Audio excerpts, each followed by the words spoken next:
Mesdames et messieurs de la presse, bonsoir. D'emblée, nous devons nous excuser auprès des téléspectateurs de la RTNC. Le journal ne pourra pas être diffusé à l'heure parce que simplement, nous commençons ces briefings après un conseil de ministres avec le vice-premier ministre, ministre des Affaires étrangères, avec qui nous allons parler des progrès enregistrés notamment sur le front diplomatique et militaire ces derniers jours, pour faire le point de la situation sécuritaire à l'est de la République démocratique du Congo. Mais d'abord, nous voulons saluer l'élan massif observé après l'appel à la mobilisation générale lancé par le président de la République. Vous avez vu, à la suite de ce que le président avait fait comme appel, des jeunes s'est mobilisés dans tous les 4 coins de la République démocratique du Congo. Vous avez vu les prêtres, la SENCO, des hommes politiques, tous répondre à l'appel massif parce qu'il s'agit ici de défendre ce qui nous est à tous les plus précieux, la mère patrie, la République démocratique du Congo.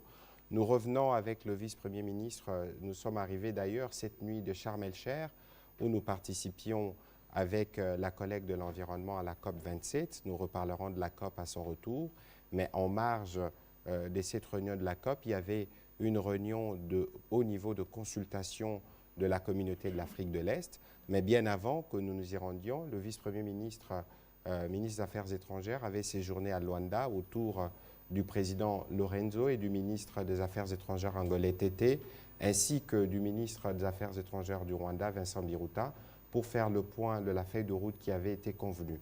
Et donc, dans la tradition qui est la nôtre sous la direction du Premier ministre Sama Lukonde, nous revenons au devant du peuple congolais à travers vous pour faire le point de la situation générale au plan diplomatique, mais aussi vous suivez les nouvelles du front. Le moment venu, nous communiquerons, mais vous avez vu que nous sommes entrés dans une nouvelle dimension, notamment avec l'implication des forces aériennes, pour être sûr que nous défendons chaque centimètre de notre territoire. Le président avait parlé des sacrifices suprêmes. Nous tous nous sommes engagés sur la voie de restaurer la fierté de notre chère patrie, la République démocratique du Congo. Monsieur le vice-premier ministre, vous êtes coutumier de cet exercice. Nous vous avons voulu ce soir pour apporter des éléments à l'opinion nationale au regard de différents progrès qui ont été enregistrés sur le front diplomatique. C'est vous qui êtes les générales sur ces fronts. Nous serons heureux d'avoir vos inputs par rapport à toutes les missions que vous avez effectuées. Nous faisons d'ailleurs ces briefings vendredi soir spécialement parce que le vice-premier ministre doit encore reprendre l'avion pour continuer le travail qu'il fait. Il est épuisant, mais il est à la fois exaltant parce qu'il s'agit de défendre les intérêts de la République démocratique du Congo. Monsieur le vice-premier ministre, vous avez la parole. Bien, merci beaucoup. Sur le plan diplomatique, vous avez dit que j'étais le général. Je crois que le général, c'est le président de la République, qui est le premier diplomate. Moi, je suis peut-être le commandant des opérations sous ce plan-là. Oui, il y a eu certainement des avancées importantes. Je crois que l'opinion nationale et internationale a suivi les prises de position de certains partenaires qui rejoignent de plus en plus notre façon de voir le processus de paix s'est déroulé et devenir un processus finalement prometteur. Pour être plus concret, les faits marquants sont les suivants. Premièrement, vous l'avez certainement dit, il y a eu la rencontre de Luanda, je crois que c'était le dimanche, non, le samedi de la semaine dernière. Nous avons eu une réunion à 2 niveaux. D'abord, au niveau ministériel. Mes collègues de Rwanda, Vincent Biruta et moi-même, sous bien sûr la médiation du collègue de l'Angola, Antonio Tété. Et puis, le deuxième niveau, c'est le niveau des chefs de service d'intelligence. À notre niveau, vous avez suivi le communiqué, au niveau des chefs d'intelligence, ils devaient poursuivre les discussions. Ça n'a pas été sanctionné par un communiqué parce qu'il y a eu des points de divergence qui n'ont pas été vidés. Ce qui est important, à mon sens, par rapport à ce processus, c'est que, nous avons décidé unanimement de relancer le dialogue parce que vous savez que avec les élections législatives et présidentielles qui se sont déroulées en Angola.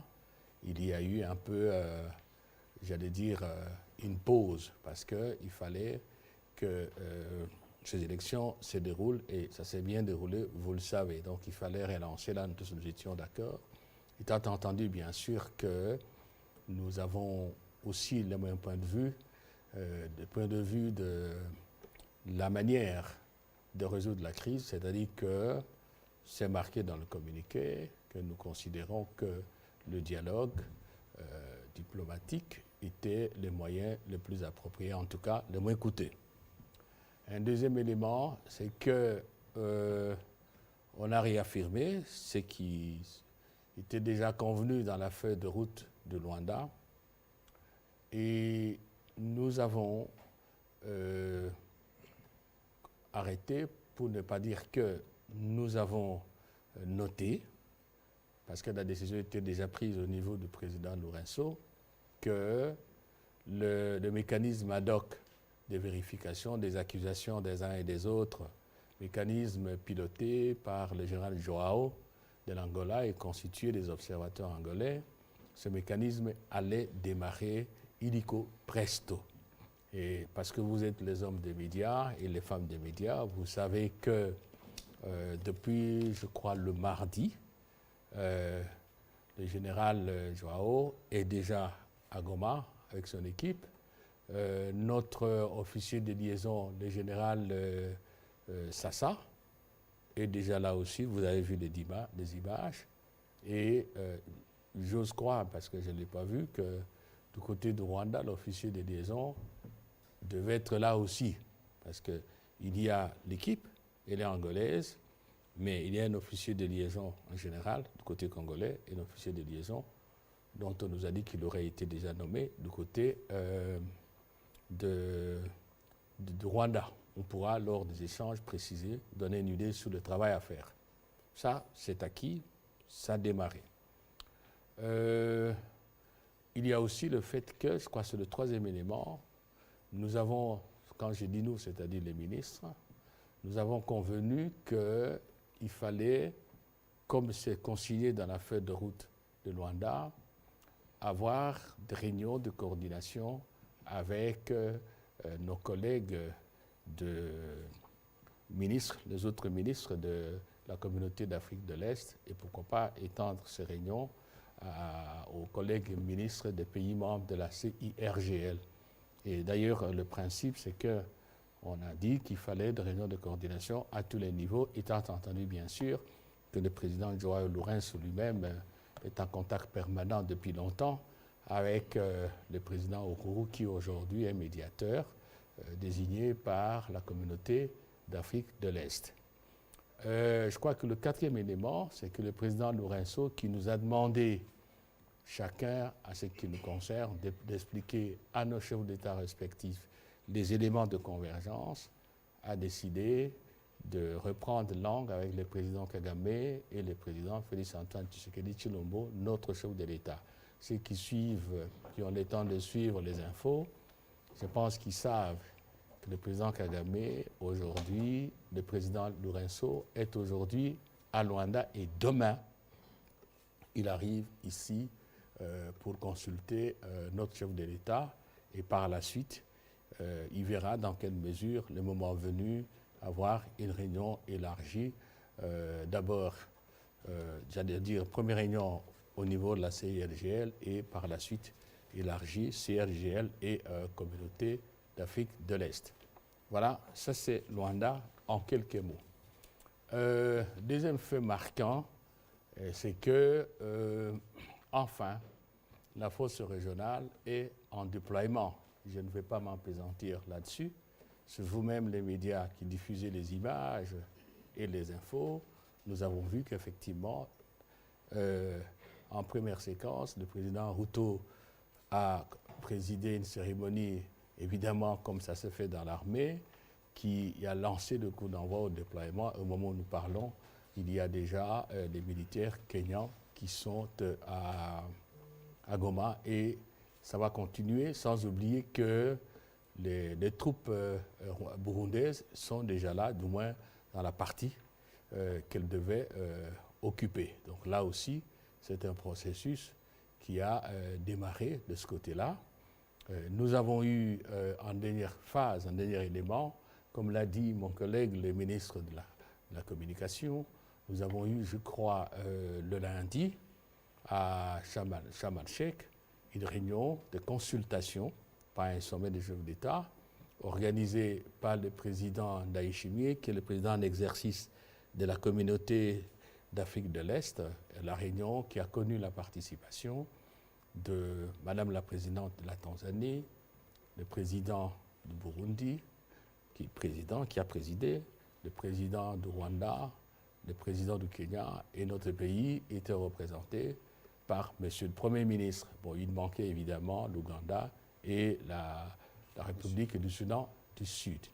Là, il y a eu la même convergence, à savoir qu'il est temps d'appliquer les points sur lesquels tout le monde s'est mis d'accord et de voir que le processus de paix avance comme il se doit, de manière à ce que, si vous voulez, on mette fin à cette agression. C'est moi qui utilise l'expression, je ne vais pas prêter l'expression à d'autres pays, et on mette fin en tout cas à la crise sécuritaire à l'Est et que le processus de Nairobi reprenne son bonhomme de chemin avec toutes les chances de réussite, c'est-à-dire en fait avec beaucoup plus d'efficacité, comme convenu dans tous ces volets politiques et militaires. Voilà, grosso modo.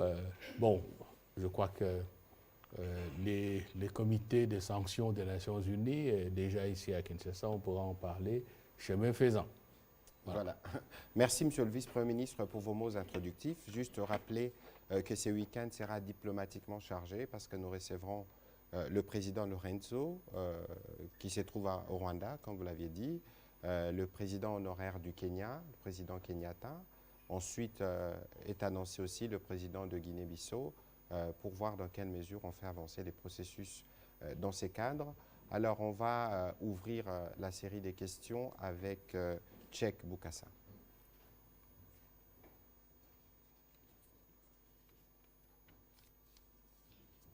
Bonsoir, Monsieur le ministre. Cheikh Bokassa, CongoProfond.net.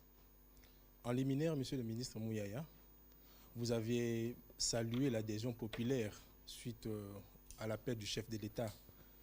Nous connaissons tous la versatilité de l'opinion congolaise, autant que des élites politiques. Alors, d'ailleurs, certains ont adhéré juste pour être en phase avec l'opinion nationale. Alors, je voudrais savoir qu'est-ce que vous pouvez faire, qu'est-ce que vous allez faire si aujourd'hui, cette élite, autant que l'opinion nationale, se retourne en cas de couac sur le terrain militaire.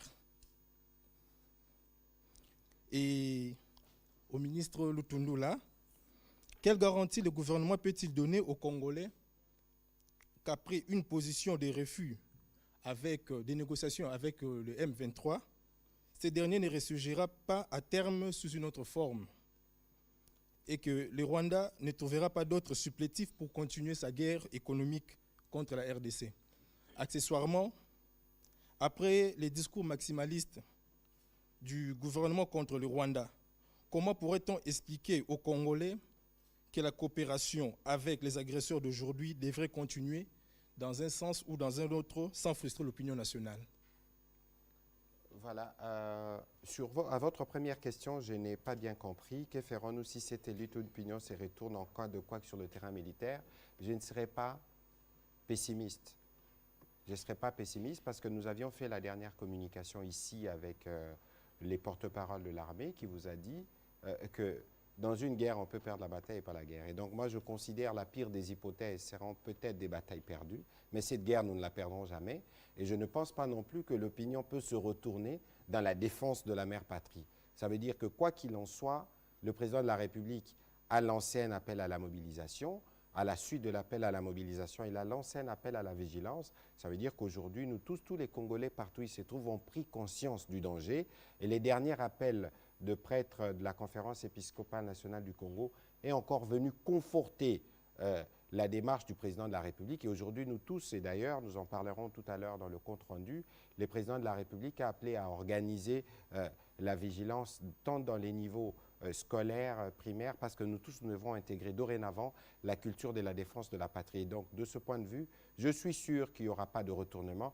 Bien évidemment, il y a des positionnements politiques des uns et des autres, mais sur ce qui concerne la défense de la patrie, il est hors des questions de mettre les intérêts politiciens avant, parce qu'on veut faire la politique, justement parce que le Congo est Congo, et lorsque le Congo est affecté, il n'y a plus de place pour faire des débats politiciens. Je veux donner la parole au vice-premier ministre pour répondre à vos deux questions. D'abord, un petit mot par rapport à la question qui vous a été posée. Je vous en prie. Je pense que la mobilisation des Congolais a commencé depuis longtemps. Elle n'a pas attendu le regain, si vous voulez, d'efficacité de nos forces armées. Donc on ne peut pas lier, on ne peut pas dire que les Congolais n'ont soutenu le combat que nous menons contre l'agression rwandaise sous le couvert du M23 et avec le leadership du président. Ils n'ont pas attendu ça pour soutenir. L'élan patriotique s'est manifesté depuis très longtemps. Donc moi, je ne pense pas qu'il y aura quoi que ce soit d'autre. Bien au contraire, peut-être ça va s'amplifier. Quelle est la garantie que que nous allons maintenir en fait notre position de refus? Nous maintiendrons cette position. Je suis fondé à vous le dire au nom du président de la République, au nom du gouvernement. Nous ne changerons pas. Et je vais vous expliquer pourquoi. Non seulement que nous en avons marre, le chef de l'État a dit aux Nations Unies qu'il faut en finir, que nous sommes déterminés à défendre l'intégrité territoriale, l'indépendance et la souveraineté de notre pays, quels qu'en soient les prix. Non seulement qu'il y a cette nécessité vitale pour notre pays, mais également, nous sommes liés par la Convention de l'Organisation de l'Unité africaine, à l'époque c'était le UA, la Convention de 1999 sur la prévention et la lutte contre le terrorisme, convention qui a été modifiée, je crois, en 2004 par le protocole d'accord d'Addis Abeba. Et je peux vous donner la définition du terroriste, si le collègue le permet. Je vous en prie. Je l'ai amené parce que les gens pensent que nous avons dit que l'M23 est un mouvement terroriste par, si vous voulez, excès de révolte, je ne l'ai pas dire par caprice, ou par une sorte de fantaisie. Voici ce qu'il dit la Convention à l'article 1er, à l'alinéa 1er de son article 1er, point 3. Sur la prévention, on entend par acte terroriste tout acte ou menace d'actes en violation des lois pénales de l'État parti à la Convention, susceptible de mettre en danger la vie, l'intégrité physique, les libertés d'une personne ou d'un groupe de personnes qui occasionne donc l'acte ou peut occasionner des dommages aux biens privés, au public, aux ressources naturelles, à l'environnement ou au patrimoine culturel est commis dans l'intention 1. D'intimider, provoquer une situation de terreur, forcer, exercer des pressions ou amener tout gouvernement, organisme, institution, population ou groupe de celle-ci d'engager toute initiative ou de s'en abstenir, d'adopter, de renoncer à une position particulière ou d'agir selon certains principes. 2. De perturber le fonctionnement normal des services publics, la prestation de services essentiels aux populations ou de créer une situation de crise au sein des populations. 3.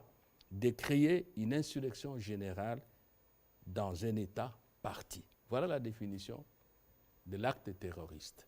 Et donc, dans l'ordre de l'Union africaine, tout groupement qui commet ce type d'acte est qualifié de groupement terroriste. Voilà pourquoi nous disons que le 1-23 est un groupe terroriste. Donc, ce n'est pas quelque chose que nous inventons.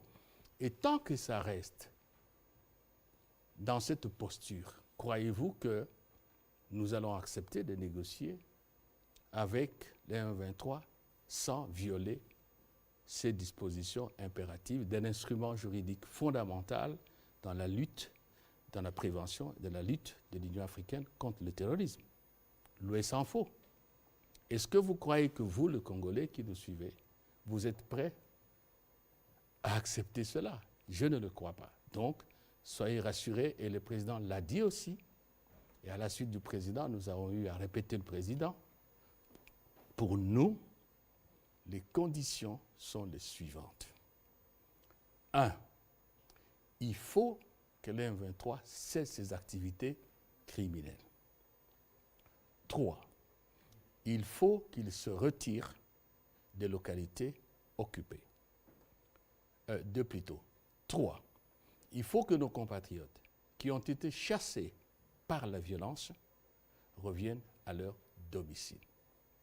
Et 4, il faut que cesse tout soutien à tous groupes armés et dans les cas d'espèce au M23. Nous ne changerons pas cette conditionnalité.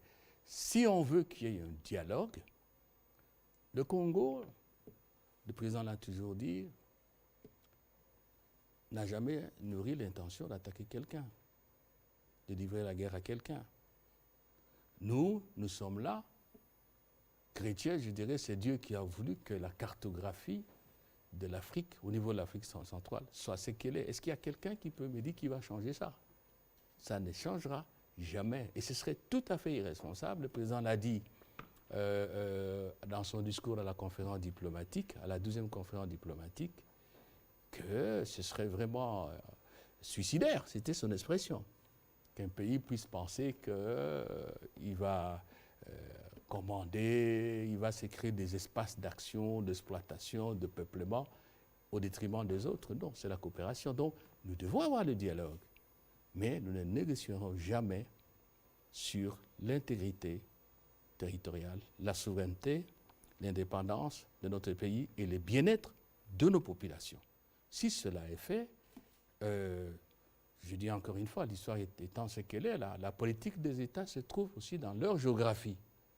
Nous sommes ouverts à des discussions autant que faire se peut, étant entendu bien sûr qu'en la matière, la confiance et l'intérêt mutuel constituent des fondamentaux qui fécondent toute perspective de coopération et de partenariat mutuellement bénéfiques. Alors, s'il y a d'autres supplétifs, vous n'êtes pas en train de rêver, c'est possible. Tant il est vrai que jusqu'à aujourd'hui, rien ne prouve que nos frères d'en face du lac Kivu, si je ne m'abuse, rien ne prouve qu'ils vont renoncer. Apparemment, aujourd'hui, ce n'est pas au rendez-vous. Ils trouveront toujours des raisons de supplétif. Nous aurons exactement la même attitude. Et je peux même le dire, parce que mon collègue de la communication a parlé de l'élan patriotique autour du chef de l'État, autour de la défense de notre pays. Je dirais même que, bon, pour nous, les fondamentaux de notre exigence ne vont jamais changer. Et je suis certain, je le dis, même après nous, parce que personne n'est éternel, je ne crois pas que les Congolais qui viendront demain, après-demain, vont accepter de transiger sur ce que je vous dis. Alors, vous avez posé la dernière question. Coopération. Bon, vous pouvez repartir la coopération avec le Rwanda. Ah, j'ai dit un mot sur ça. Toute coopération doit avoir des objectifs. C'est clair comme de l'eau claire dans un verre clair. Quand on a soif, on la prend et on boit. Mais si on a une coopération qui ne rime à rien, s'il n'y a pas confiance, S'il n'y a pas intérêt mutuel, ben on ne coopère pas. Mais aujourd'hui, c'est du rêve. Et je ne pense pas que dans ce pays, en tout cas pas au niveau du chef de l'État, du gouvernement, du Parlement, et encore moins c'est nos voyants combattants, personne ne rêve d'une coopération dans ces conditions-ci. Il faut créer les conditions du dialogue et les conditions de coopération. Ce n'est pas spécifique à la RDC, même entre les individus. Quand on veut jouer à je ne sais pas quel jeu, on veut être des amis. Il faut qu'il y ait des conditions qui vous rapprochent. Donc, et qu'est-ce que j'allais dire encore en dernière analyse? Allez, attendez là. Nous sommes membres de l'Union africaine, n'est-ce pas?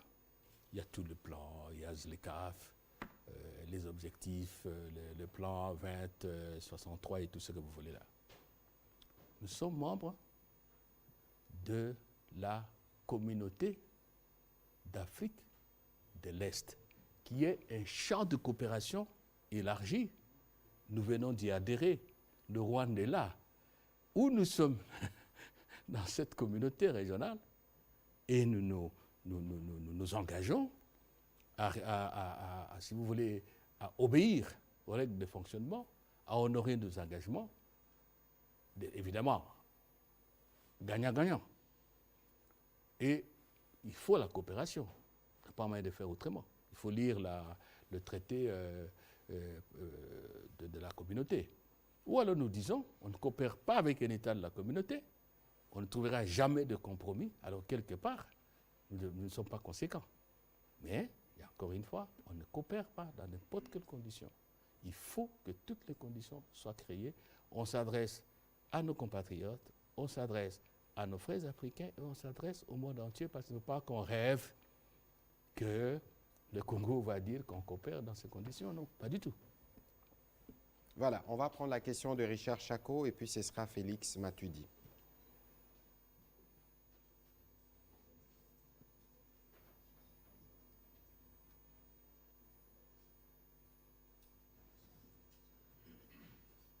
Merci beaucoup, Monsieur le ministre. Deux questions seulement.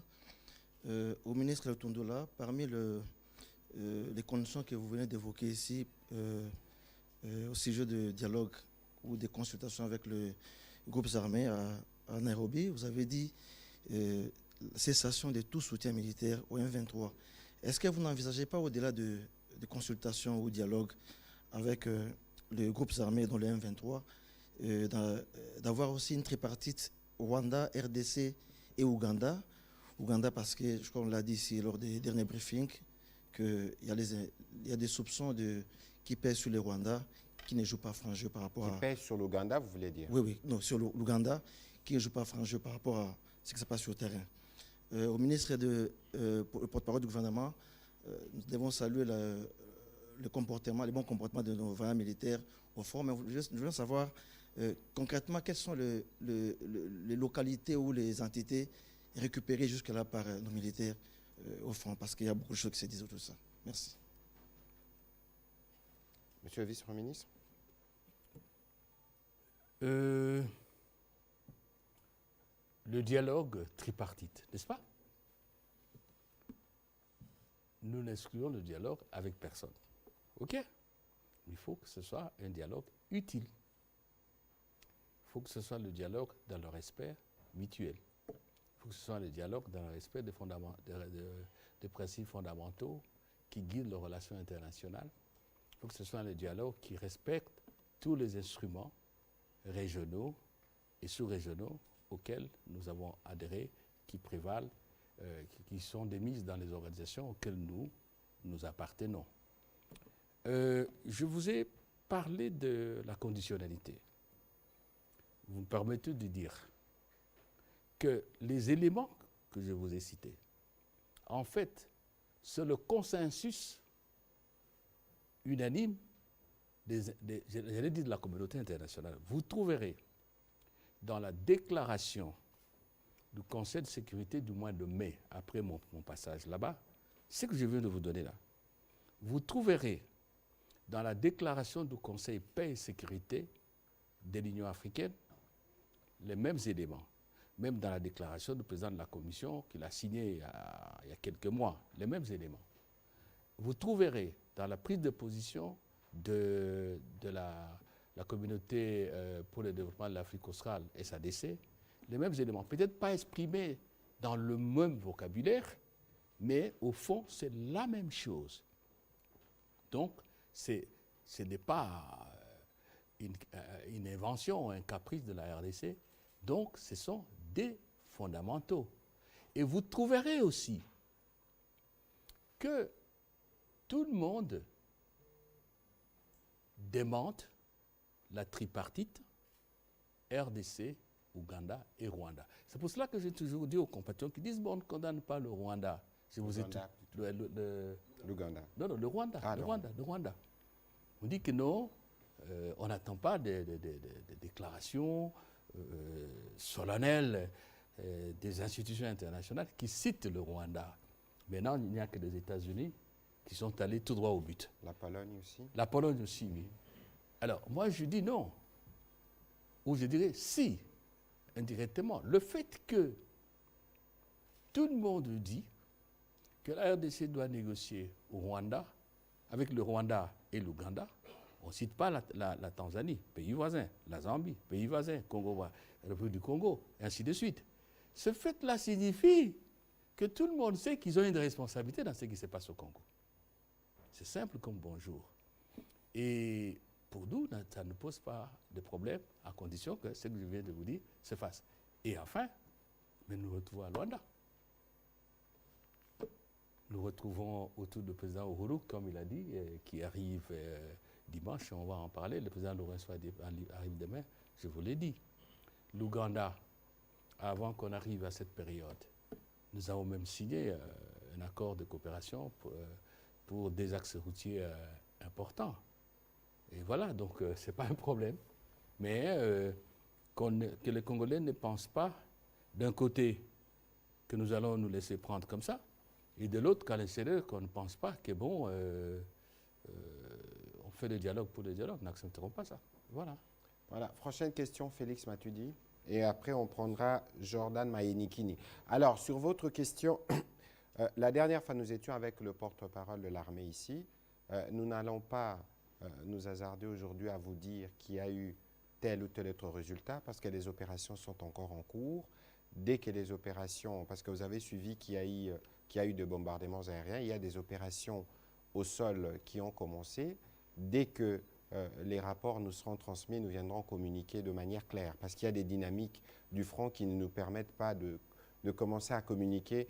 Nous savons qu'il y a des gens qui veulent qu'on communique heure par heure, minute par minute, mais la nature des opérations nous impose à nous d'être prudents et d'attendre dès que les forces armées nous donneront les éléments nécessaires qu'il faut, nous vous communiquerons. Monsieur Félix Matuidi, rapidement s'il vous plaît.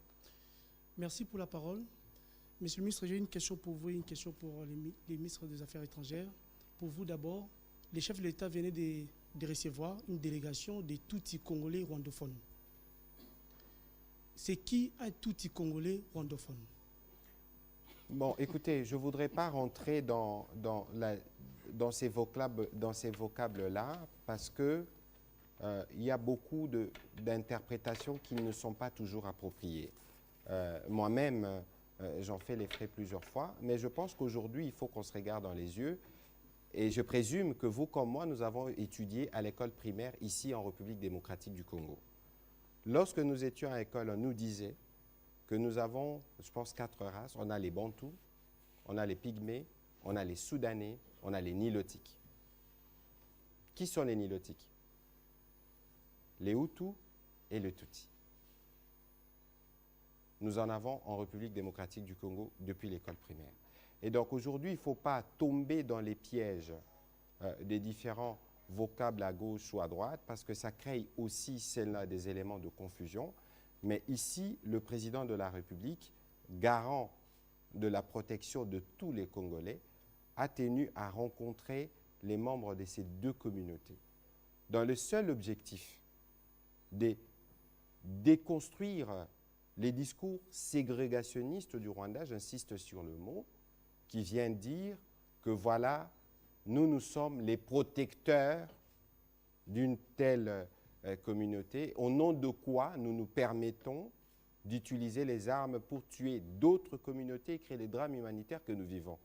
Il ne faut pas oublier que dans les drames humanitaires que nous connaissons, qui se passent dans le Rutshuru, il y a des communautés Tutsi et Hutu qui payent le prix justement de ces comportements ségrégationnistes du Rwanda. À travers ces gestes, le président de la République a tenu d'abord, au-delà des discours que nous tenons, à rassurer les membres de cette communauté qui sont stigmatisés.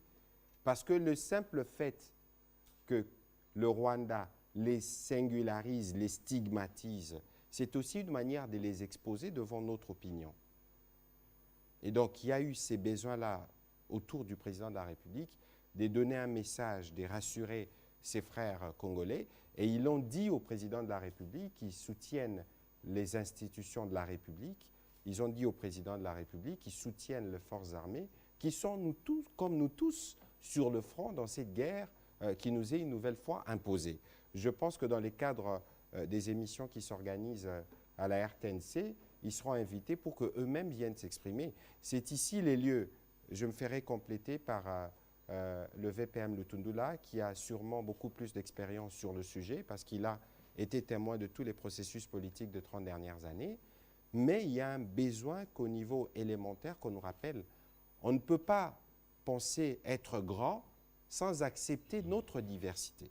C'est justement parce qu'il y a des éléments des divisions qui viennent se réfugier sur des considérations comme celle-là, qui font que parfois nous avons des problèmes en interne et que nous avons du mal à construire un élan d'unité nationale. Vous avez suivi le président de la République en 2019 à Londres mettre un point sur la fausse polémique sur la nationalité des Banyamulenge. Et donc aujourd'hui, il faut peut-être qu'on retourne à nos manuels d'histoire et de géographie élémentaires pour voir ce qui nous avait été enseigné. Lorsqu'on parle de Soudanais, les Soudanais, c'est des populations qui sont dans la partie Équateur, province orientale, qui sont les populations riveraines à la fois du côté de Centrafrique et de chez nous. Il y a les Nandés qui sont chez nous, qui sont en Ouganda. Il y a les Bemba qui sont chez nous, qui sont en Zambie. Alors, regardons la dimension du pays, regardons notre grandeur et comportons-nous comme un pays grand. Et c'est cela le message que le président de la République a donné et qui doit être bien clair. Je souhaiterais spécialement sur cette question que vous puissiez réagir, Monsieur le Vice-Premier ministre. Je voudrais tout simplement dire qu'à travers le monde et l'histoire, les grandes nations, les nations puissantes, celles qui ont marqué l'humanité, sont celles qui ont su intégrer toutes leurs composantes et infuser en elles un vouloir vivre collectif bétonné. Faites le tour du monde, tous on a appris l'histoire universelle. C'est ça la force des nations. Et ce qui s'est passé chez le président, c'est fondamental. Mon collègue Patrice Semouyaya, Patrick, a parlé de l'assurance de la part du président. Mais c'est aussi de l'assurance de la part de nos compatriotes Tutsis congolais. C'était nécessaire aussi que ça se fasse de cette manière-là. Le chef de l'État, comme nous disons chez nous, le garant de la nation, le père de la nation, dit nous sommes tous ensemble, intégrés, unité. Eux sont venus et ils ont parlé pour dire nous sommes des Congolais. Oh là là, c'était bon rendez-vous, n'est-ce pas? Et donc, c'est essentiel et je pense que tout le monde a pénétré la portée politique de cette rencontre au-delà des images de caméra de la RTNC. Il a parlé de mon expérience. Oui, vous savez, depuis Sun City. Les hauts conseils de la République, Parlement de transition, il y a eu beaucoup de rebondissements et nous souhaitons que la volonté du président de mettre un terme à cela, parce que, il faut le dire, Patrick Mouya l'a rappelé, le président, c'est pratiquement, depuis que nous sommes dans cette phase de renouveau démocratique, le chef d'État qui a dit à la face du monde, et il a dit la vérité, qu'il y a des Tutsis congolais, il y a des Hutus congolais, il y a des Rwandais congolais, et on peut continuer la série, Patrick. Mais bien sûr. Patrick l'a dit. Donc, c'est bien ce qui a été fait.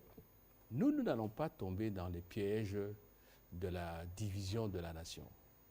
Ça, et je suis fier de mes compatriotes qui ont compris cela.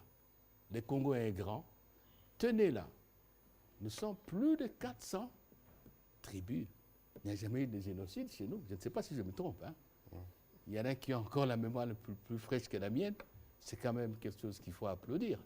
Donc nous devons continuer et je souhaite que tout le monde, rwandophone, c'est ça, hein? Mais il y a des Tutsis qui parlent les Swahili, ils sont swahiliphones. Comme il y a d'autres tribus en RDC qui sont swahiliphones. Pourquoi particulariser rwandophone? Là, on tombe dans un piège. Dans un piège, et nos amis de l'autre côté qui font passer ça pour la motivation légitimante de leur agression dans notre pays, ils sont tombés à côté de la plaque. Nous ne céderons jamais une petite portion, une petite communauté, quelle qu'elle soit. Je ne dis pas qu'elle est petite. Nous ne laisserons jamais tomber une communauté congolaise dans l'escarcelle ou dans l'espace de l'intoxication de ceux qui nous veulent du mal. Voilà, je vais tout de suite rectifier parce que tout à l'heure, justement, quand je répondais à la question, j'ai parlé d'un lapsus. Les Hutus sont des Bantous et pas des Nilotiques comme le Tutsi. Rectification, en fait, on va prendre la question de Jordan Maïkini. Allez-y rapidement, s'il vous plaît, parce que nous devons libérer l'antenne pour le journal télévisé. D'accord, merci beaucoup. C'est Jordan pour Desk Echo. Une question au ministre des Affaires étrangères, M. Christophe Lutundula. En fait, l'ambassadeur rwandais en République démocratique du Congo, Vincent Karega, a été obligé de quitter le sol congolais, chose faite au moment où nous parlons.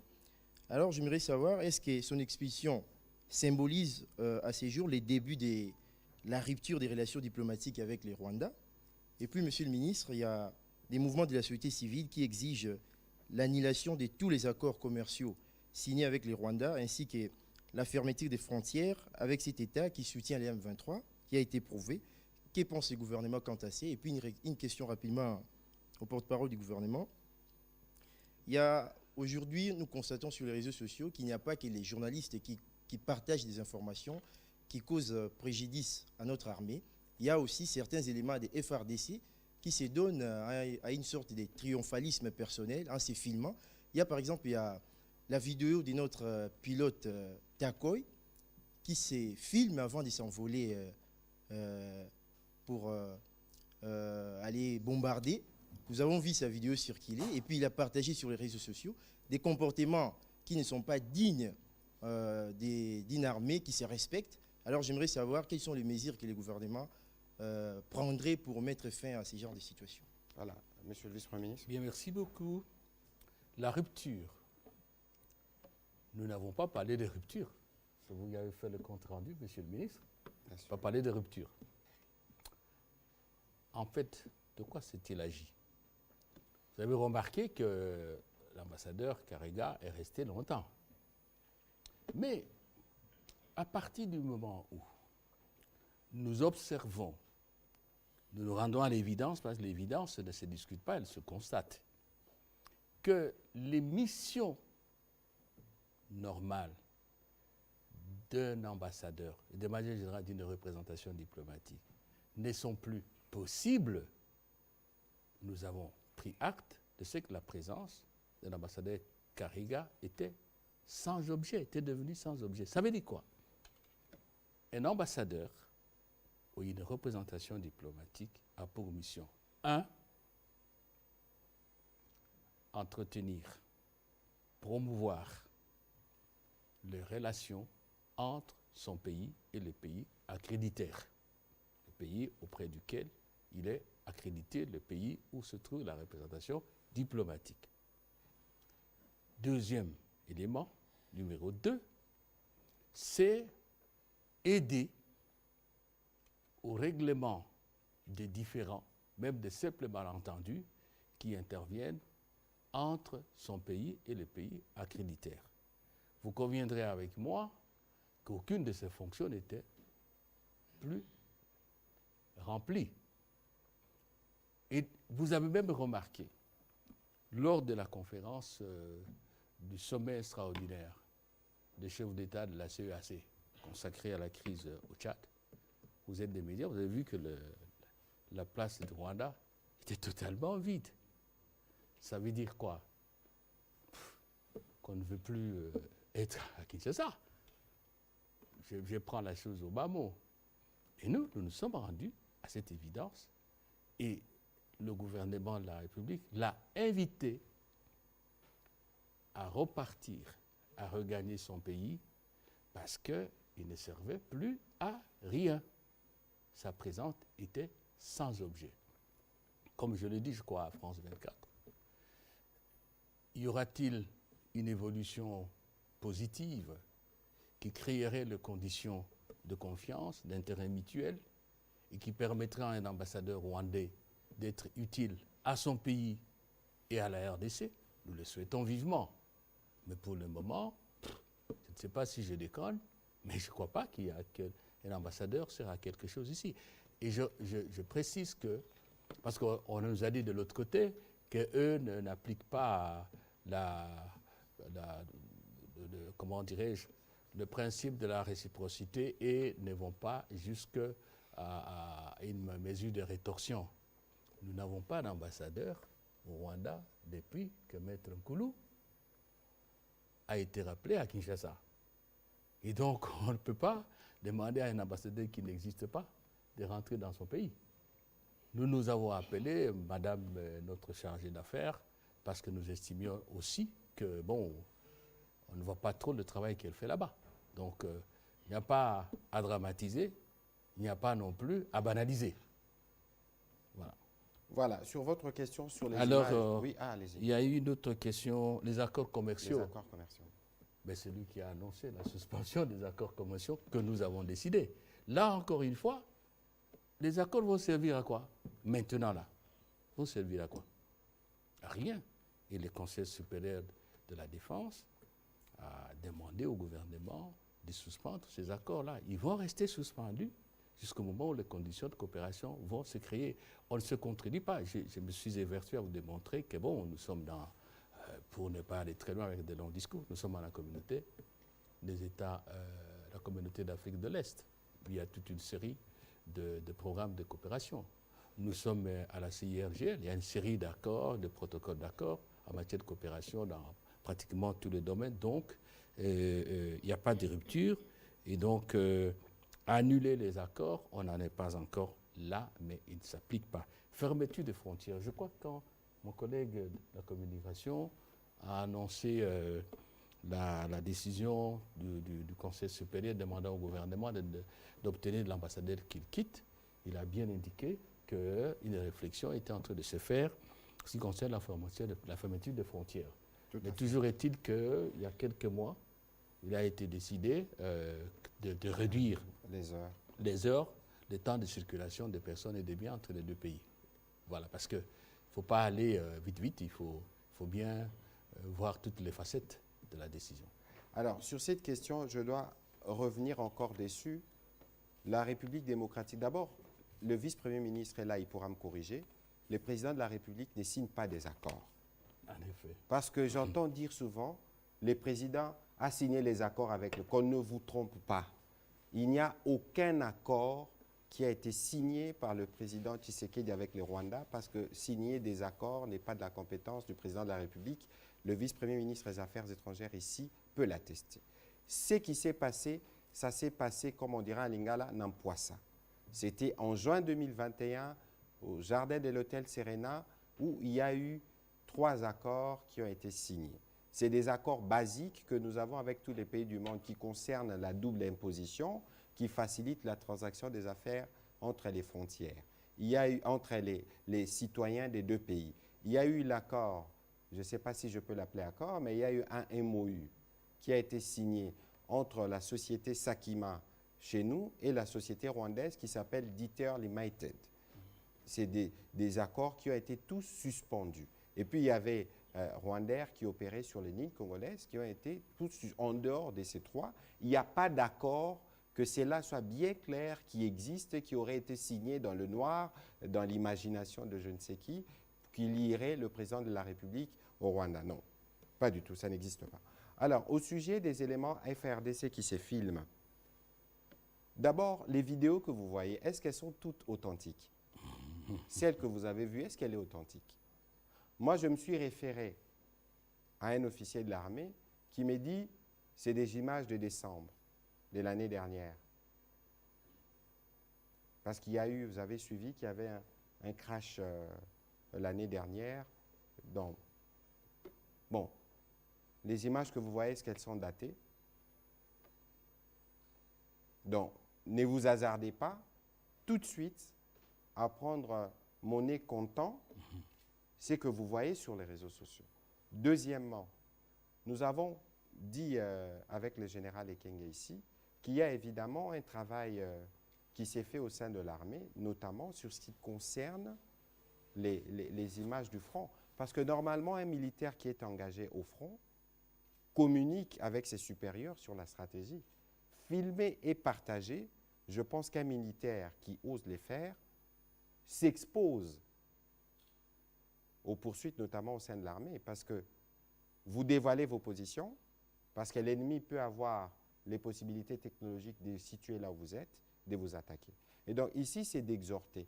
Même quand vous recevez ces vidéos, c'est de réfléchir par deux fois, c'est de poser des questions. Quoi qu'il en soit, même si aujourd'hui, avec les réseaux sociaux, tout le monde devient source d'information, mais une information n'est véritablement crue que lorsqu'elle est portée par un média ou une source officielle. Et donc, on peut considérer que les autres ont le droit de se tromper parce qu'ils n'ont pas les critères professionnels que vous observez, mais vous avez toujours l'obligation de prendre la précaution avant de dire.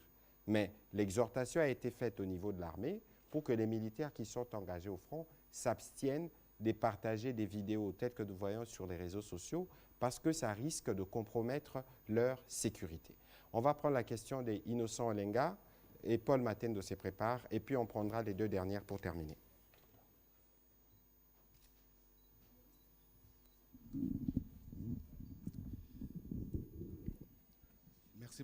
Merci beaucoup pour la parole. Je voudrais qu'on rentre à Luanda avec le VPM Lutundula. Rapidement, Rapidement, justement. Oui, rapidement.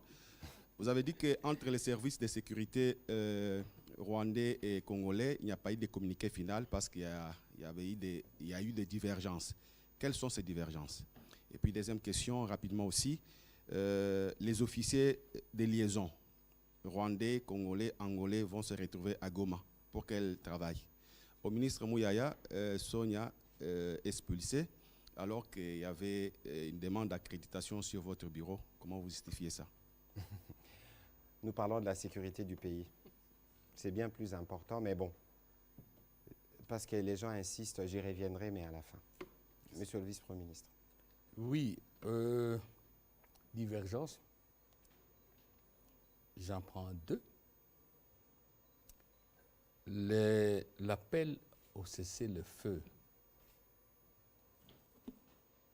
c'est assez compliqué. Nous nous disons, le M23 doit cesser ses activités criminelles, cesser ses attaques.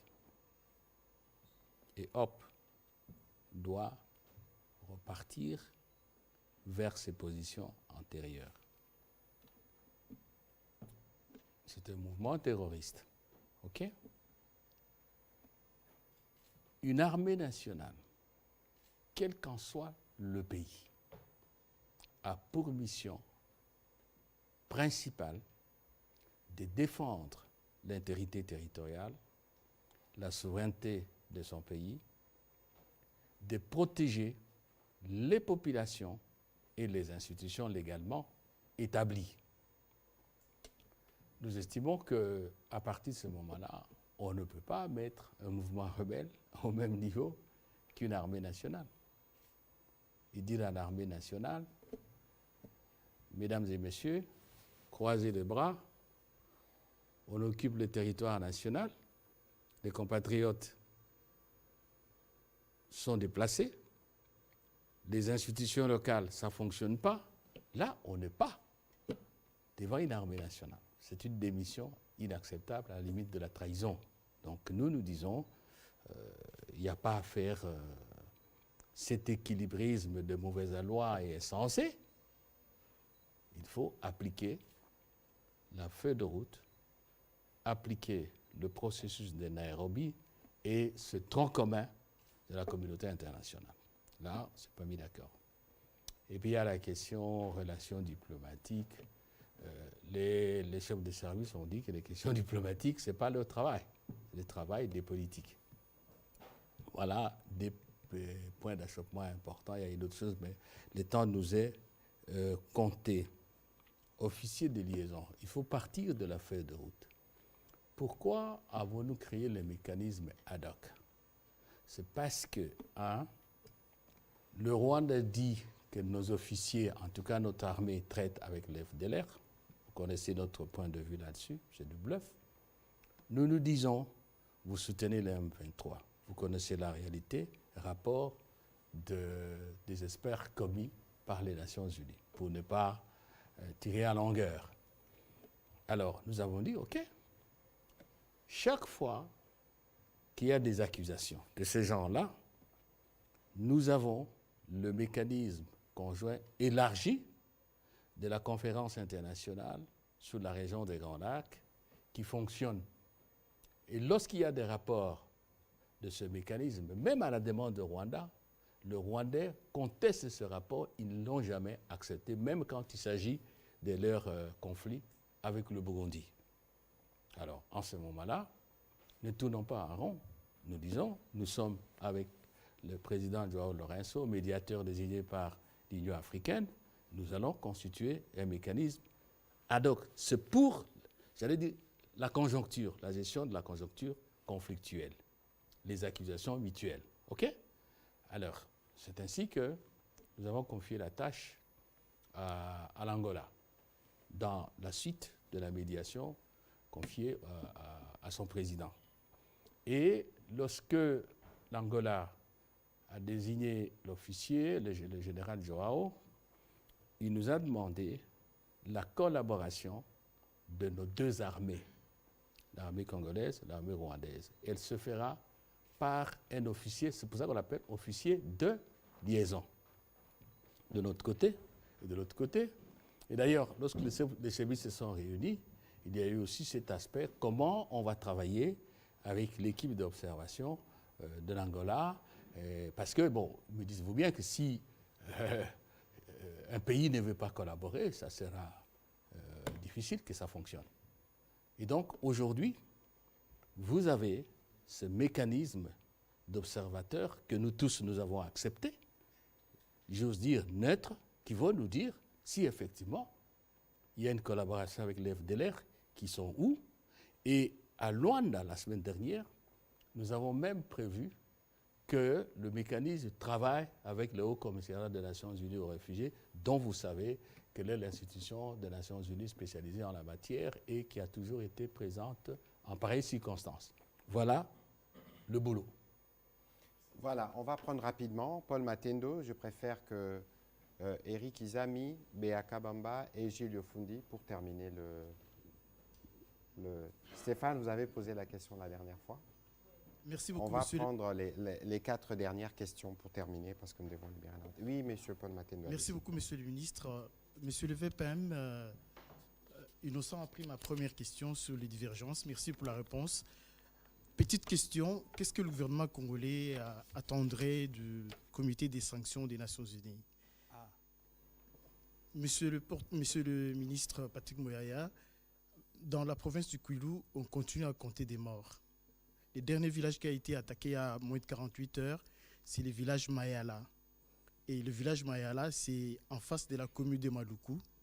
L'administrateur du territoire de Bagata, comme c'est dans Bagata, en appelle aux autorités compétentes pour mettre fin à cette situation. Qu'est-ce qui devrait être fait en principe? Merci. Merci. Allez-y, Eric Izami. Oui, par le VPM des Affaires étrangères, nous avons appris ici une sagesse de chez lui au niveau du centre du pays, Sankourou. Il nous a dit, l'ami qui ne vous a jamais vu avec une flèche, il ne vous respectera jamais. Moi, je suis dans la durée. Merci pour les prouesses, merci de nous rassurer, merci pour tout ce que vous faites. Mais je voudrais savoir qu'est-ce qui est fait au niveau du gouvernement pour maintenir ces bel élans que de pouvoir faire peur à ceux qui nous en veulent toujours. Au ministre, au porte-parole du gouvernement, il y a 2 jours, si je ne m'abuse, on a vu venir une délégation des experts du Conseil des Nations Unies, notamment sur le président du Sénat, Bahati Lukwebo, et il y a M. Xavier Michel Biang, qui est un frère africain gabonais, qui a dit que le Congo, Kinshasa, n'était pas concerné par cette affaire d'embargo. Je voudrais avoir votre explication à ce propos. Et puis, que répondrez-vous à ceux des Congolais qui pensent que la plupart de nos centres qui formaient par ailleurs nos vaillants soldats, je parle par exemple de Kotakoli, que répondez-vous à ceux des Congolais qui pensent que ça doit être révigoré pour que l'on puisse avoir, un peu comme disent nos frères ivoiriens, des garçons? Merci. Oui, merci, M. Beyar Kabeya. Ma question s'adresse au VPM Lutundula. C'est vrai, vous l'avez dit, les militaires kenyans sont déjà là et les Burundais. Alors, en dehors de ces deux pays-là, quels sont les autres pays de l'Afrique de l'Est qui vont encore envoyer leurs troupes au Congo? Merci. Voilà la dernière question. Gilbert Fondi, éditorial 7.net. Excellence, j'ai une question pour vous. Le front médiatique. Sur les réseaux sociaux, nous constatons la multiplicité de pages Facebook et comptes qui parlent en mal de notre armée. Et que prévoyez-vous pour contrecarrer ces mauvais élans ou cette mauvaise campagne médiatique sur Twitter et sur les réseaux sociaux? Merci. Alors, Monsieur le Vice-Premier ministre.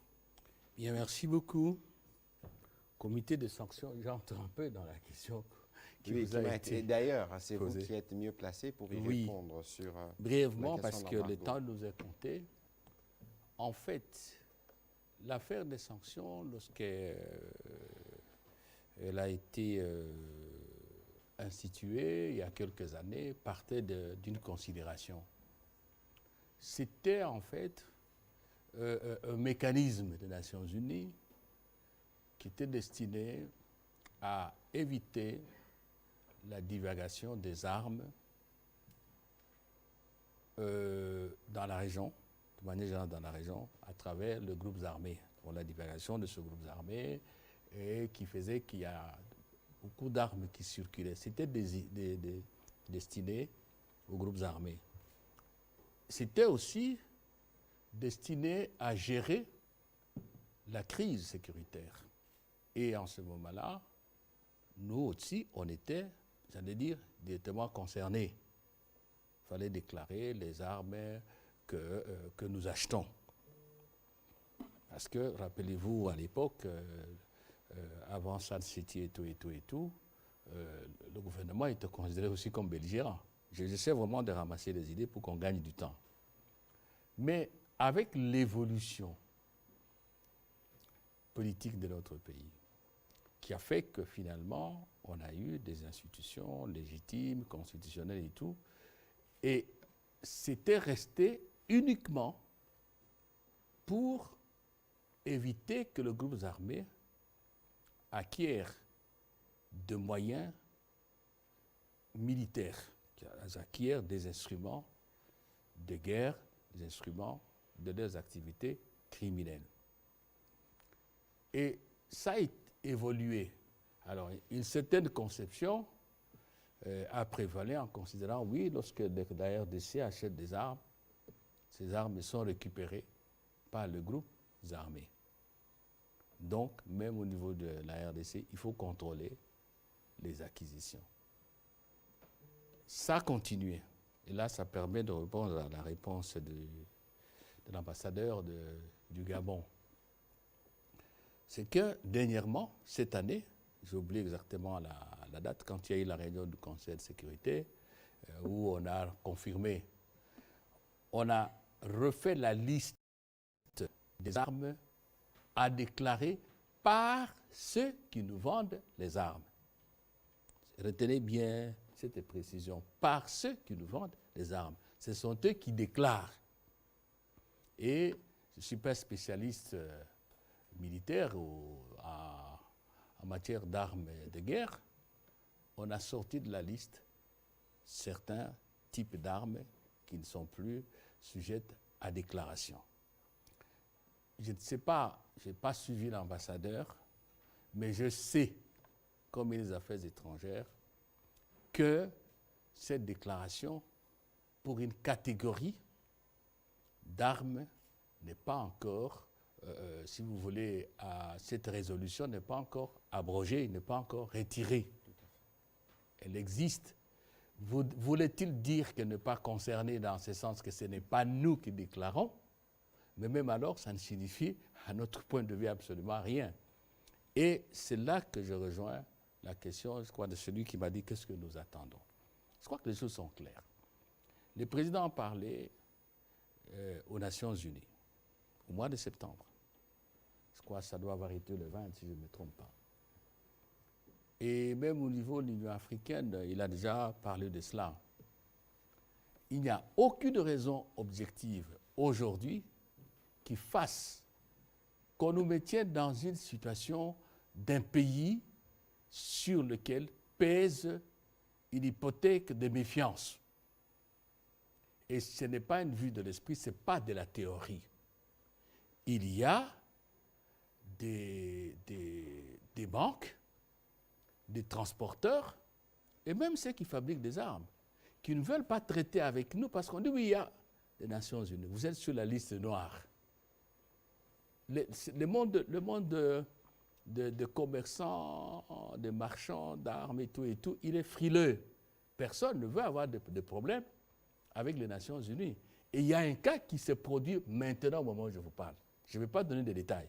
Au moment où je vous parle, nous sommes dans cette situation-là où ce qui a été acheté ailleurs, le matériel militaire, venait vers ici, mais en cours de route, le transporteur a dit non, ça ne peut pas arriver en RDC.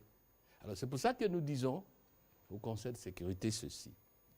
Ce que nous disons au comité de sanctions qui est ici. Je crois qu'ils ont déjà rencontré le président des chambres législatives. Je crois que tout le monde dira la même chose.